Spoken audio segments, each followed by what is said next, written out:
پھر موت کوئی مصیبت نہیں ہے، کوئی مصیبت نہیں ہے، موت بڑا تحفہ بن جاتا ہے۔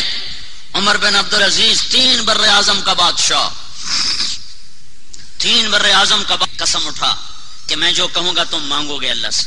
وہ کہنے لگے پہلے دعا بتاؤ، کہ نہیں پہلے قسم اٹھاؤ کہ میں جو دعا کہوں گا تم مانگو گے۔ تو ان سے قسم اٹھوائی، پھر کہنے لگے دعا کرو اللہ مجھے اٹھا لے، میں دنیا سے تنگ ہوں، اللہ مجھے اٹھا لے، اللہ مجھے موت دے دے۔ 3 بر اعظم پہ حکومت کرنے والا، کسی کا قرضہ نہیں دینا، کسی کو تنخواہ نہیں دینی، کوئی پیمنٹ اس کی رکی ہوئی کوئی نہیں، 3 بر اعظم پر اس کا حکم چل رہا ہے۔ وہ کہہ رہا دعا کرو اللہ مجھے موت دے دے۔ کہا نہیں میں یہ دعا نہیں کروں گا، تو ہمارے لیے رحمت ہے، اس لیے تو میں نے قسم اٹھوائی تھی، دعا کر اللہ مجھے موت دے، میں اللہ کی ملاقات چاہتا ہوں، میں دنیا نہیں چاہتا ہوں۔ جب انہوں نے ہاتھ اٹھائے تو ایک بچہ سامنے آ گیا، کہ یہ بیٹا ہے میرا، مجھے بڑا پیارا ہے، اس کے لیے دعا کر، یہ اور میں کٹھے جائیں، یہ اور میں کٹھے جائیں۔ تو انہوں نے بیٹے کے لیے بھی دعا کر دی۔ جس دن دعا کی اس کے 7ویں دن باپ بیٹے کا جنازہ اٹھ رہا تھا۔ ان کو زہر دیا گیا، بنو امیہ عوام خوش، بنو امیہ تنگ، ان کے عدل سے بنو امیہ پریشان، اور باقی سارے رعایا خوشحال۔ 3 بر اعظم میں زکوٰۃ لینے والا کوئی نہ بچا، لوگ زکوٰۃ لے کے نکلتے تھے، اعلان کا کوئی ہے زکوٰۃ کا لینے والا، لے لو لے لو، کوئی آدمی نہیں ملتا تھا زکوٰۃ کا لینے والا۔ بیت المال میں جمع ہو جاتی تھی، جب کوئی حقدار ملے دے دی جائے۔ اپنے گھر کا حال یہ بنایا تھا، 3 بر اعظم کی حکومت کر کے اپنے گھر کا حال یہ تھا کہ عید کے موقع پر بچوں نے ماں سے کہا ہمیں کپڑے لے کر دو، ابا سے کہو ہمیں کپڑے لے کر دو۔ ابا گھر آئے تو ان کی بیوی فاطمہ بنت عبد الملک، یہ سیاسی افق پر کائنات کی وہ عورت ہے کہ ایسی عورت دنیاوی منصب کے لحاظ سے ایک بھی نہیں پیدا ہوئی، آج تک نہیں پیدا ہوئی، آج تک۔ یہ وہ عورت ہے فاطمہ بنت عبد الملک، جس کا دادا بادشاہ مروان، جس کا باپ بادشاہ عبد الملک، جس کا بھائی بادشاہ ولید، پھر دوسرا بھائی بادشاہ سلیمان، پھر تیسرا خامند بادشاہ عمر، پھر اس کے بعد اگلا بھائی بادشاہ یزید، اس کے بعد اگلا بھائی بادشاہ ہشام، 4 بھائی بادشاہ، دادا بادشاہ، باپ بادشاہ، خامند بادشاہ۔ یہ عورت 7 نسبتوں سے ملکہ تھی، 7 نسبتوں سے شہزادی تھی، اور عبد الملک کی سب سے محبوب اور لاڈلی بیٹی تھی، اس کو ہیرے اور جواہرات میں تولتا تھا۔ جب عمر کو خلافت ملی تو فاطمہ سے کہا فاطمہ ایک سن لے، اب میں تیرا حق نہیں ادا کر سکتا، اگر حق لینا ہے تو الگ ہو جا، طلاق لے لے، اور اگر حق نہیں لینا اور جنت میں ساتھ رہنا ہے تو پھر میرے اوپر ایک بوجھ آیا ہے، میں تیرے حقوق ادا نہیں کر سکوں گا، مجھ سے کوئی مطالبہ نہ کرنا، اپنے حقوق معاف کر، اگر میرے ساتھ رہنا ہے تو اپنے حقوق معاف کر۔ فاطمہ نے کہا میں نے سکھ تیرے ساتھ کاٹا ہے، میں دکھ میں تجھے چھوڑ کے نہیں جاؤں گی، میں تیرے سکھ کی بھی ساتھی، تیرے دکھ کی بھی ساتھی، میرا کوئی مطالبہ نہیں، میرا تجھ سے کوئی مطالبہ نہیں، کسی شے کا مطالبہ نہیں۔ پھر اس خاتون نے وہ حق ادا کر کے دکھایا۔ ہائے ہائے ہائے ہائے، پھر کہا اچھا اپنا سارا زیور میرے حوالے کر، سب کچھ بیت المال میں داخل کروا دیا۔ اب بیگم نے کہا امیر المومنین بچے کپڑے مانگ رہے ہیں، کہا میرے پاس تو پیسے نہیں ہیں اور خزانہ بھرا پڑا ہے، زکوٰۃ لینے والا کوئی نہیں ہے، تو دونوں میاں بیوی سر جوڑ کے بیٹھے ہوئے ہیں کہ جو تنخواہ ملتی ہے اس میں سے کپڑے نہیں لے سکتے، اور کپڑے لیں تو روٹی نہیں چلتی ہے، اور تو اب کیا کریں؟ اب یہ سوچ بچار ہو رہی میاں بیوی۔ تو بیوی کہتی ہے مجھے ایک سوچ آئی ہے، آپ ایسا کریں اگلے مہینے کی تنخواہ ایڈوانس لے لیں، میں اس سے کپڑے سی لیتی ہوں، اور اگلے مہینے کا خرچہ گھر کا چولہے کا میں گھر بیٹھے مزدوری کر لوں گی، اس سے میں گھر کی روٹی چلا لوں گی۔ کہنے گا ہاں یہ تجویز ٹھیک۔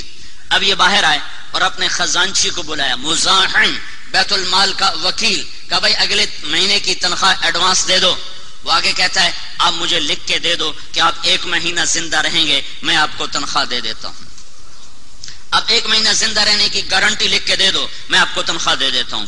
تو عمر کے تالا لگ گیا ہونٹوں کو، چپ کر کے اندر آئے اور کہا فاطمہ میرے بچوں سے کہہ دو میں تمہیں کپڑے لے کے نہیں دے سکتا۔ جب عید کا موقع سارے سردار ملنے آئے بنو امیہ نے جیسی حکومت کی ہے ایسی دنیا میں کسی نے نہیں کی. جیسے بھی تھے تو بڑے نواب اور شاہ سوار اور سردار ملنے آ رہے ہیں اور بچے آئے انہی کپڑوں میں تو عمر کی آنکھوں میں آنسو آ گئے, رونے لگے. پھر کہنے لگے میرے بیٹو آج تمہیں دکھ تو ہوا ہوگا کہ ہمارے باپ نے ہمیں کپڑے بھی لے کر نہ دیے. تو اس پر ان کے بیٹے تھے عبد الملک جو باپ سے بھی 2 قدم آگے تھے, وہ کہنے لگے ابا آج ہمارا سر فخر سے بلند ہے کہ ہمارے باپ نے بددیانتی نہیں کی, اپنے گھر پہ چھری چلا لی, خیانت نہیں کی, ہم خوش ہیں, ہم اللہ کی رضا پہ راضی ہیں. یہ اس طرح حکومت کی ہے. جب موت نے پکڑا تو انہوں نے اسی کو بلایا, جس سے کہا تو موت کی دعا کرو, اسی کو بلایا. کہا راجا میں نے 3 بادشاہوں کو اپنے ہاتھ سے قبر میں اتارا, عبد الملک چچا بھی اور سسر بھی, پھر ولید چچا زاد بھائی, سلیمان چچا زاد بھائی, اب یہ چوتھے یہ جا رہے ہیں. کہا تینوں کے قبر میں اتارنے کے بعد جب میں نے ان کے کفن کھولے تو ان کے چہرے قبلے سے مڑ چکے تھے اور رنگ ان کے کالے پڑ چکے تھے. عبد الملک خوبصورت لال سرخ رنگ, سلیمان بنو امیہ کا پورے عرب کا سب سے خوبصورت نوجوان تھا, جوانی میں مر گیا, 39 سال کی عمر میں مر گیا. اور ولید ساملہ تھا. تو تینوں کے چہرے قبلے سے ہٹ گئے تھے اور رنگ کالے تھے. ان کا کیا جرم تھا؟ اللہ کی قسم میرے اور ان کے درمیان 1300 سال میں قسم کھا رہا ہوں, یہ زنا نہیں کرتے تھے, یہ شراب نہیں پیتے تھے, یہ نماز نہیں چھوڑتے تھے, یہ روزہ نہیں چھوڑتے تھے, یہ کوئی سود کا کام نہیں کرتے تھے, یہ جوا نہیں کھیلتے تھے, یہ گانا نہیں سنتے تھے, یہ عورتیں نہیں نچواتے تھے, یہ جھوٹ نہیں بولتے تھے. یہ صرف ایک جرم کرتے تھے, انہوں نے ظلم کیا, ظلم. انہوں نے تخت کے پیچھے لوگوں کے تختے نکال دیے اور لوگوں کی گردنیں اڑا دی اور ان کا خون سستا کر دیا. سلیمان کو محمد بن قاسم ہی کافی ہو گیا ہوگا, محمد بن قاسم کے قتل کا حکم دینے والا. محمد بن قاسم ہمارا محسن, میرے ضلع ملتان میں اس کے قدم پڑے ہیں. اس کے شہداء کی قبریں آج بھی قاسم بیلا میں کچھ عرصہ پہلے تک تھی, ہوں مٹ مٹا گئی حسین, زمانہ ہے جو ہی ہو جا. تو محمد بن قاسم کو لٹکا دیا 22 سال کی عمر میں, جو سولی پہ چڑھتے ہوئے کہہ رہا تھا اضاعونی وای فتن اضاعوا لیوم کریہۃ وسداد صغرین. واہ واہ بادشاہ ہو, تم نے کیسے نوجوان کو ضائع کر دیا جو مشکل وقت میں تمہارے کام آتا تھا اور مسلمانوں کی سلطنت کی حدود کی حفاظت کیا کرتا تھا. سلیمان کی میت جب قبر کے قریب لائی گئی اور اس کو قبر میں اتارنے لگے تو اس کی میت ہلنے لگی. تو اس کے بچوں نے کہا ہمارا باپ زندہ ہے تو جلدی چھپاؤ اسے. ظلم انسان کو لے ڈوبتا ہے, ظلم انسان کو لے ڈوبتا ہے. 3 دن آپ نے خطبے میں دہرایا, لوگوں ایک دوسرے کے جان مال عزت کی حفاظت کرنا یہ تمہارے اوپر حرام ہے. کسی کی عزت پہ ہاتھ نہ ڈالنا, کسی کی جان پہ ہاتھ نہ ڈالنا, کسی کے مال پہ ہاتھ نہ ڈالنا. تو تینوں خلفاء چہرے بدل گئے, رنگ کالے, چہرے بیت اللہ سے ہٹ گئے. کہا راجا میں جا رہا ہوں, دیکھنا میرے ساتھ کیا ہوتا ہے, دیکھنا میرے ساتھ کیا ہوتا ہے. جب ان کا انتقال ہوا اور ان کی قبر کو ان کی میت کو قبر کے قریب لایا گیا اور اتارنے کے لیے 4 پائی قریب کی گئی تو ایک ہوا کا جھونکا آیا اور ایک پرچہ ہوا میں لہراتا ہوا کر حضرت عمر کے سینے پر گر گیا. جب وہ اٹھایا گیا تو اس پر لکھا ہوا تھا بسم اللہ الرحمن الرحیم براءۃ من اللہ لعمر بن عبد العزیز من النار. اس پہ لکھا تھا بسم اللہ الرحمن الرحیم, اللہ کی طرف سے اس کے بندے عمر کے لیے دوزخ سے نجات کا پروانہ ہے. تحریری مادہ تکڑا ہوتا نا, بندہ پھر نہیں سکتا, اللہ تو یہ نہیں پھرتا کہ یہ اللہ کی طرف سے معاہدہ ہے کہ میں نے عمر کو آزاد کر دیا. پھر ان کو قبر میں اتارا تو راجا ان کی قبر میں اترے, انہوں نے قبر کی گرہ کھولی, ان کفن کی گرہ کھولی. کہ دیکھا کیا دیکھتا ہوں, کأنہ فلقۃ قمر, مجھے لگا جیسے 14ویں کی رات کا چاند اتر کے قبر میں اتر آیا ہو. اتنی بڑی سلطنت کے بعد وہ اتنا بڑا اعزاز لے کے مرا ہے. تو آپ لوگ چھوٹے چھوٹے کاروبار, چند ارب چند کروڑ تو چھوٹا چھوٹا کام ہے دنیا کے مقابلے میں, یہ کر کے بھی آپ اللہ کو راضی کر سکتے ہو. بھائیو دوڑ نہ لگاؤ, یہ آخری انجام ہے, دوڑ نہ لگاؤ, حلال پہ آؤ, حرام سے بچو, سود سے بچو, بینکوں سے بچو, جھوٹ سے بچو, ظلم و ستم سے بچو اور اپنی چادر کے اندر آ جاؤ, قناعت پہ آ جاؤ, قناعت پہ آ جاؤ.